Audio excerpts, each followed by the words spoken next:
bidang Susati. Nama saya Halimah Sadia. Nama saya Diva Lutfia. Nama saya Fajri Alamsyah. Dan satu teman kita yang berhalangan hadir ada Ahmad Hasim Sadi. Nah, sebelum kita masuk ke apa yang akan kita bahas, terlebih dahulu saya akan menjelaskan mengenai pengertian dari UBD itu sendiri. UBD atau Understanding Based Design itu kan merupakan sebuah desain yang digunakan untuk membentuk pemahaman peserta didik. Nah, pemahaman yang dimaksud yaitu pemahaman yang mendalam, di mana peserta didik bukan hanya memahami pada topik itu saja, tapi juga berkaitan dengan hal yang ada pada topik tersebut atau yang berkaitan dengan topik tersebut. Nah, UBD ini sendiri sering disebut dengan backward design atau desain mundur. Saya akan menjelaskan implementasi kurikulum UBD yang dilakukan dengan backward design seperti yang ditampilkan di layar. Yang pertama, di situ ada tahap menentukan hasil yang diinginkan. Kemudian yang kedua ada menentukan bukti penilaian, dan yang ketiga adalah merencanakan pembelajaran. Yang pertama di sini adalah tahap menentukan hasil yang diinginkan. Nah, pada tahap ini guru itu menentukan tujuan pembelajaran yang telah ditetapkan kurikulum nasional. Tapi di sini guru bisa menentukan nih bagaimana tujuan pembelajaran yang sesuai dengan karakteristik dari masing-masing peserta didik, tetapi tetap bertujuan untuk mencapai tujuan pembelajaran yang sudah ditentukan oleh kurikulum nasional itu sendiri. Kemudian yang kedua adalah menentukan bukti penilaian. Pada tahap ini menunjukkan bukti bahwa apakah peserta didik itu telah mencapai tujuan pembelajaran yang ditentukan atau belum. Seperti itu. Kemudian tahap yang terakhir adalah merencanakan pembelajaran. Nah, pada tahap ini guru merencanakan pembelajaran dengan memilih metode, model, bahan ajar ataupun media yang akan digunakan untuk pembelajaran supaya dapat mencapai tujuan pembelajaran yang diinginkan. Seperti itu. Selanjutnya akan dijelaskan oleh Mbak Halim. Oh iya, maaf, Mas Alam. Yang selanjutnya yaitu bagaimana cara guru dapat mengetahui peserta didik telah mencapai pemahaman yang diinginkan. Pemahaman di sini berarti peserta didik mencapai hasil yang diinginkan sesuai dengan tujuan pembelajaran. Nah, dari beberapa weekend dan trik terdapat 6 penilaian aspek sebagai bukti pemahaman siswa. Yang pertama yaitu ada menjelaskan atau explanation, yang kedua menafsirkan atau interpretation, yang ketiga yaitu penerapan atau application, yang keempat yaitu memiliki sudut pandang atau perception, yang kelima berempati atau empati, yang keenam memiliki pengetahuan diri atau self knowledge.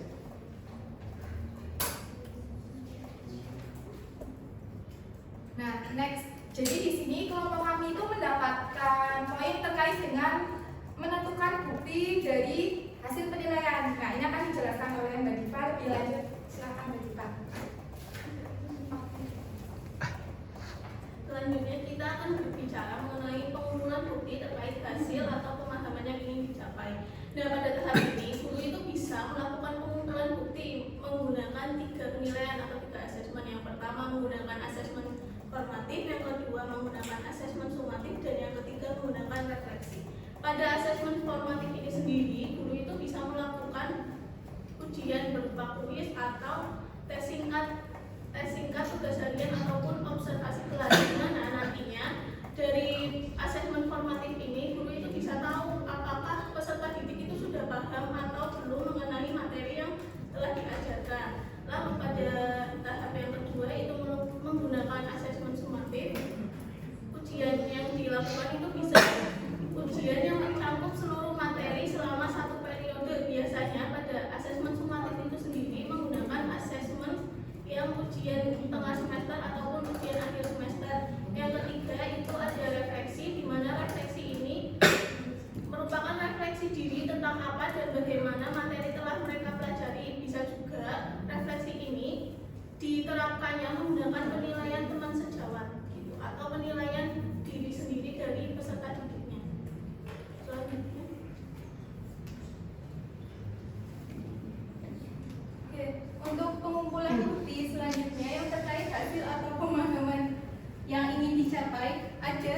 melalui tugas proyek atau kinerja. Jadi peserta didik di sini dapat mendemonstrasikan pemahaman mereka melalui tugas yang berbasis proyek atau kinerja. Nah, ini manfaatnya untuk sebagai bentuk persiapan pembelajaran yang sesuai dengan situasi yang otentik. Kemudian ada pengumpulan bukti lain, misalnya melalui kuis mandiri, tes, pekerjaan rumah, petunjuk akademik dan jurnal. Dan bukti selanjutnya adalah melalui peer assessment atau penilaian diri dan teman sejawat.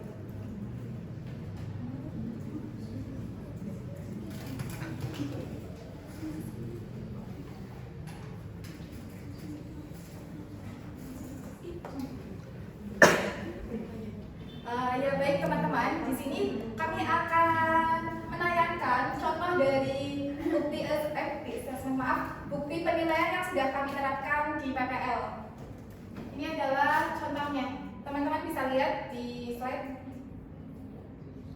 Nah, untuk instrumen penilaiannya ini pada bab statistika, khususnya pada materi kuartil, jangkauan interkuartil, dan simpangan kuartil. Untuk asesmen formatifnya sendiri, yang pertama menggunakan teknik observasi, bentuknya itu catatan jurnal penilaian LKPD dan catatan jurnal sikap. Untuk penilaian LKPD, lembar observasinya dapat dilihat, dan untuk rubrik penilaiannya itu yang dinilai itu ada dua, ada di jawaban LKPD dan ada di presentasi LKPD. Berikut adalah rubrik.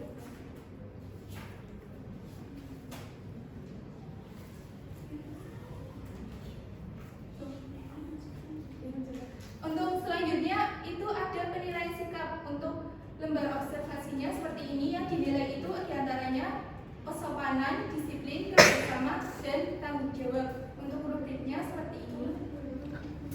Jadi skornya itu antara 1 sampai 4. Di sini ada poin-poinnya. Jika 1 itu kriteria terpenuhi, 2 itu 2 kriteria terpenuhi, 3 itu 3 kriteria terpenuhi, dan kalau semua kriteria terpenuhi itu poinnya 4. Kemudian ada asesmen sumatif. Di sini menggunakan kuis di akhir pembelajaran.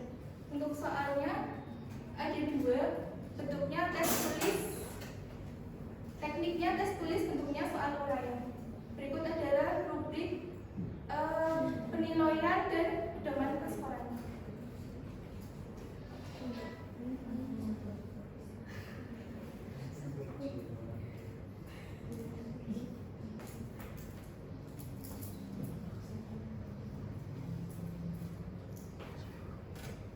Nah, untuk kesimpulannya sendiri pada tahap 2 Understanding by Design atau UBD itu telah dibahas tentang menentukan penilaian yang dilakukan setelah menentukan hasil yang diinginkan. Nah, pemahaman siswa menjadi salah satu hasil yang ingin dicapai dalam suatu pembelajaran. Nah, menurut Bijin dan Tigna ada 6 aspek tadi yang sudah dijelaskan, yaitu diantaranya menjelaskan, menginterpretasi, mengaplikasikan, memiliki sudut pandang, empati, dan pengetahuan pribadi. Adapun bukti terkait hasil atau pemahaman yang ingin dicapai oleh peserta didik dapat dikumpulkan melalui berbagai jenis asesmen. Di antaranya tadi asesmen formatif, asesmen sumatif, refleksi, tugas proyek, dan bentuk-bentuk lainnya. Demikian presentasi dari kelompok kami. Silakan dari teman-teman, apabila ada yang ingin ditanyakan atau didiskusikan, silakan.